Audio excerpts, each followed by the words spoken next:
Just before we start this video, I wanna say that I will be giving away a copy of Verdun. Verdun is a first-person shooter set in World War I. All you need to do is be a subscriber and leave a comment below. First of all, I want to say thank you for the 5k, that's absolutely amazing. It's actually really fun to see you guys come back every video and leave a new comment. But on that note, let's get started with the video because I'm slowly turning into that guy that just keeps talking at the beginning of the video and I do not want to be that guy. So welcome to Australia, a nation known for kangaroos, being annexed by Germany, death in general and Red Bull. The achievement we will be going for is the Once More Made achievement, and our nation is of course gonna be Australia, with the objective to occupy Gallipoli as Australia. We're playing on version 1.4.2. Let's start with a setup. For research, the only two things we need to get is Fighters 1 and Paratroopers. This is what I do for production. I place 1 into infantry equipment and 3 into fighters. Our first focus is gonna be ironically never another Gallipoli. This is gonna give us 200 Dominion points. For everything else like construction you can basically do whatever you want. The only thing you cannot do is build up an army. So here we go again, slam your heads once again into the plus key on your keyboard and go max speed.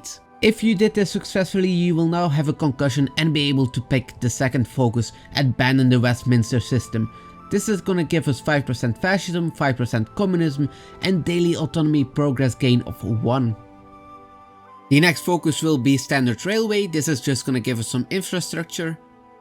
Once you have paratroopers unlocked, you wanna recruit about 10 divisions of them. You won't actually need 10, but it's good to have some backup. Next one is gonna be Industrial Assistance Corporation. Does that really have to be that long?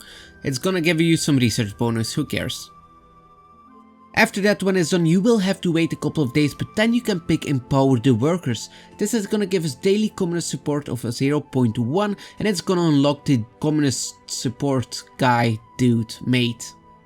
So as soon as Empower the Workers is done, hire the advisor, Lance Sharkey. This is gonna give us daily communist support of 0.1. The next one is Western Australian Government Railways. This is not gonna give us anything important.